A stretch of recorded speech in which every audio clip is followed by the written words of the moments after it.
ગઈકાલે આપણને 100 નંબર વર્દી આવેલી કે એક સન્ની સુરેશભાઈ સપકાળ નામના વ્યક્તિ છે. એમણે 100 નંબર પર જાણ કરેલી કે એમણે અવધૂત ફાટક પાસે ખુલ્લા ગ્રાઉન્ડમાં મૂર્તિ બનાવવાનું કામ કરે છે. ત્યાં એમની જે મૂર્તિ બનાવવાની જે શોપ છે ત્યાં અમુક લોકોએ નાની મોટી તોડફોડ કરેલી છે અને એટલા માટે પછી ત્યાં પોલીસ પહોંચી તપાસ કરી તો પૂછપરછ કરતાં જાણવા મળેલું કે ગત 21 જૂનના રોજ બે છોકરાઓ એ એમની ત્યાં અમુક વાયરો મૂકી ગયેલા અને વાયરો ઉપર ઢાંકવા માટે એમની જે મૂર્તિ બનાવવાની ડાઈ હોય એ મૂકેલી અને એ એમને ડાઈ મૂકવાનું ના કહેતા એમની વચ્ચે બોલાચાલી થયેલી અને ત્યારબાદ એ બે છોકરાઓ ત્યાંથી જતા રહેલા.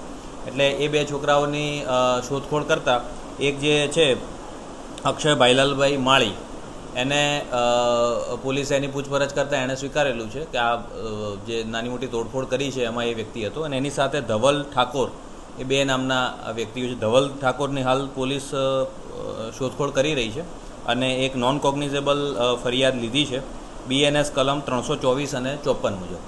અને આ લોકો જે ધવલ ઠાકોર અને અક્ષય માળી એ જે વાયરો જે ત્યાં હતા એ પણ પોલીસને મળ્યા છે અને એ વાયરો પણ ચોરીના હોય એવું જણાય છે. એટલે પ્રાથમિક દ્રષ્ટિએ 41(1D એની CRPC 41(1D મુજબ એની કાર્યવાહી કરેલ છે અને ક્યાંથી ચોરીને લાવ્યા અને શું છે એની તપાસ હાલ ચાલુ છે. એવા કોઈ છે નહીં. 18 વર્ષની ઉંમર છે એની.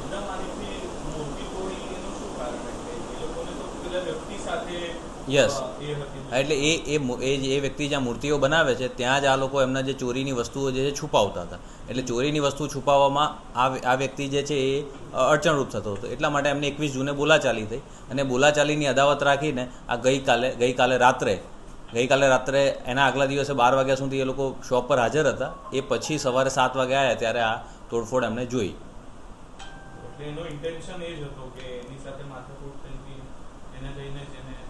જી હા. હા, એ પ્રાથમિક દ્રષ્ટિએ આપણને એવું જણાય છે ચોરીનું હોય એવું, પણ કઈ જગ્યાએથી કેટલું ચોરીને લાવ્યા છે, અગાઉ ચોરી કરતા હતા કે નહીં એ બધું હાલ આપણે તપાસનું ચાલુ છે. હવે આ વ્યક્તિ જે છે એ અગાઉ ગયા વર્ષે નવલખીમાં મૂર્તિ બનાવતા હતા. આ વર્ષે અહીંયા બનાવે છે.